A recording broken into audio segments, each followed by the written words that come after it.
Bagaimana kabarnya hari ini? Tentu baik ya, amin. Ya, sebelum mengawali pembelajaran, kita tepuk terlebih dahulu. Masih ingat? Tepuk jari. Ya, anak-anak bisa mengikuti. 1, 2, 3. Tepuk jari 1 tutut, tepuk jari 2 wawa, tepuk jari 3 kakak, tepuk jari 4, tepuk jari 5 mama, berbunyi semua. 1, 2, 3, kita mulai berdoa. Ya, sekarang kita berdoa terlebih dahulu. Ya, doa mau mengawali pelajaran.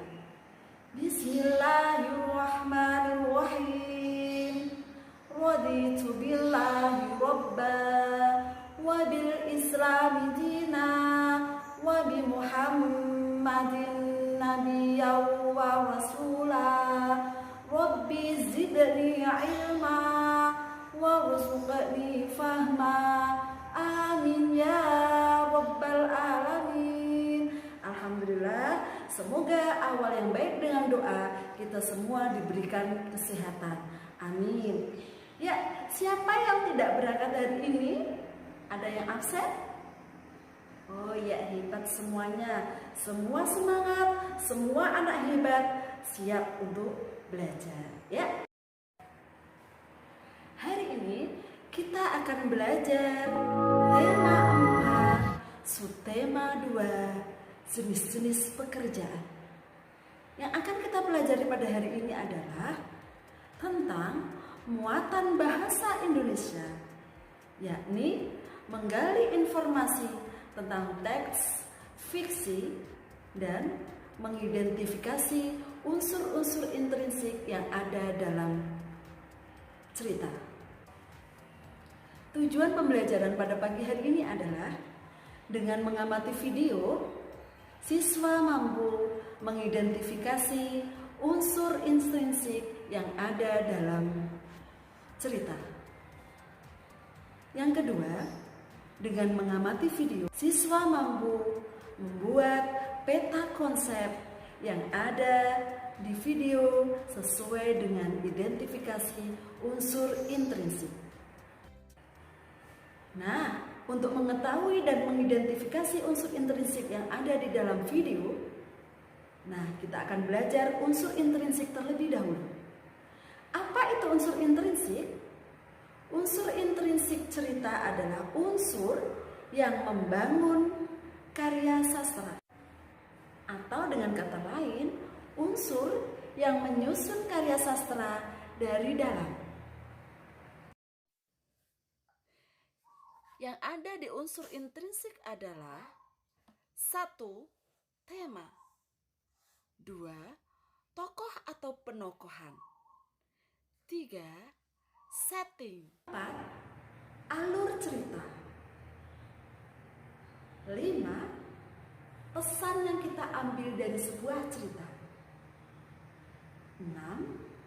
Sudut pandang pengarang terhadap cerita.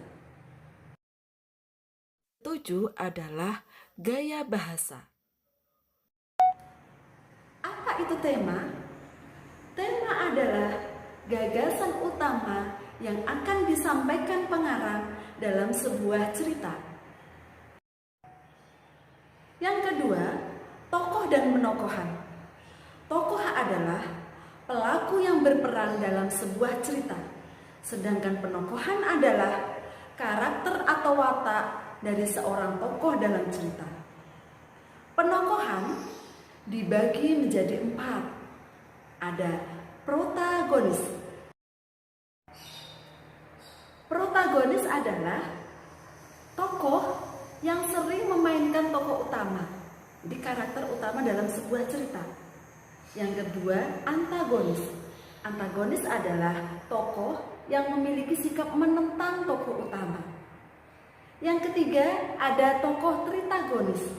Tritagonis adalah tokoh yang sebagai penengah antara tokoh pertama, protagonis, dan antagonis. Selanjutnya adalah yang keempat, adalah figuran. Jadi ada penokohan figuran. Figuran adalah tokoh tambahan dalam sebuah cerita. Ya, yang ketiga ada latar. Latar adalah tempat terjadinya peristiwa cerita. Latar dibagi menjadi 3. Ada latar waktu, ada latar tempat, dan ada latar suasana hati. Kemudian yang keempat ada alur. Alur adalah rangkaian kejadian peristiwa pada sebuah cerita. Alur dibagi menjadi 3. Alur maju, alur mundur, dan maju mundur. Kemudian yang kelima ada amanat. Amanat adalah pesan yang ingin disampaikan penulis kepada pembaca. Ini pesan yang ada atau pesan moral yang ada di dalam cerita. Kemudian yang keenam ada sudut pandang. Ya, sudut pandang di sini adalah sudut pandang pengarang terhadap isi cerita. Terkadang pengarang ikut langsung dalam sebuah cerita. Kemudian ada lagi yang ketujuh adalah gaya bahasa. Yakni gaya bahasa adalah bahasa atau gaya yang digunakan dalam sebuah cerita. Jadi bertujuan untuk menarik ketertarikan pembaca terhadap cerita tersebut. Ya, anak-anak, itu adalah unsur intrinsik yang ada di dalam sebuah cerita. Nah,